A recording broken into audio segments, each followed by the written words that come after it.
Bonjour, nous sommes sur le chemin Sainte-Julie, à Sainte-Marthe, devant une croix qui, je qualifierais un peu différente des autres croix qu'on a déjà rencontrées, à savoir, la plupart des croix sont peintes en blanc, mais pas celle-ci. Celle-ci, elle est quand même assez élevée. Ils l'ont montée haut parce que c'est un carré de 12 par 12. Et il y a une description intéressante.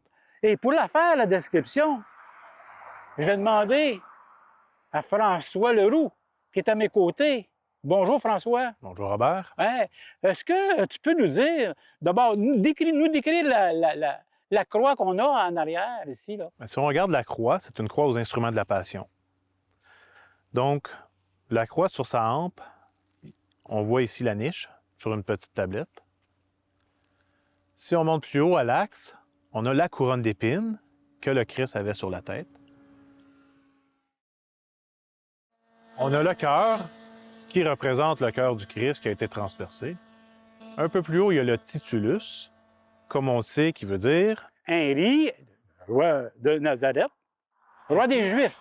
Et si vous regardez complètement au bout, ce qui est un peu plus rare dans Vaudreuil-Soulanges, il y a un coq. Par la suite, si on se concentre sur la traverse, on a le marteau. Sur le côté gauche. Sur le côté gauche, qui a servi à planter les clous dans les mains et les pieds du Christ.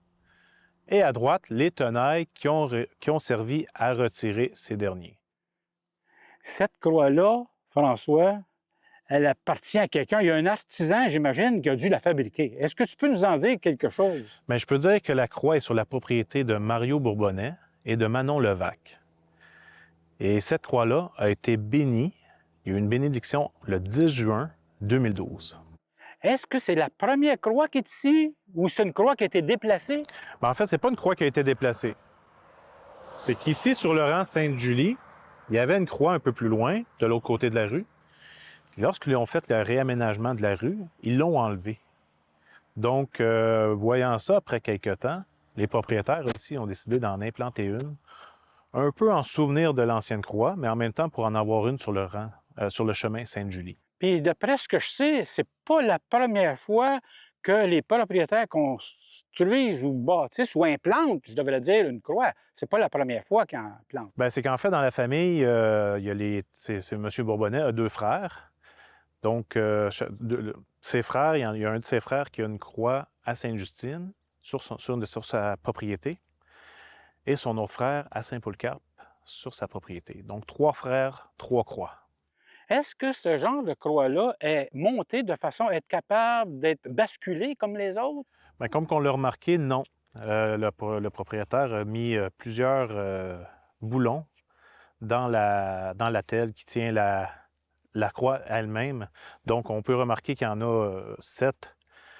Donc, pour la restauration, on ne peut pas la pencher. Il faut vraiment la retirer. Si on remarque le socle est en ciment avec une bordure de pierre? Une bordure de pierre autour. Puis la croix est vraiment à peut-être un demi-pouce. Il y a un petit jeu d'air en dessous afin de permettre qu'il n'y ait pas de détérioration du bois. Et puis, on remarque qu'il y a une espèce d'aménagement, un aménagement floral tout autour qui remplace le fameux carré là, sacré qu'on est habitué de voir chez les anciennes croix, n'est-ce pas? Oui, les propriétaires ont fait un bel aménagement. C'est beau visuellement, puis ça complète bien l'ensemble. Il y a des choses à dire encore, mais il y a des informations qui nous manquent pour le moment. Mais on va poursuivre avec une documentation plus élaborée dans un avenir prochain. N'éloignez-vous pas trop, parce que les épisodes sur les croix de chemin se poursuivent. En attendant, je vous dis au revoir.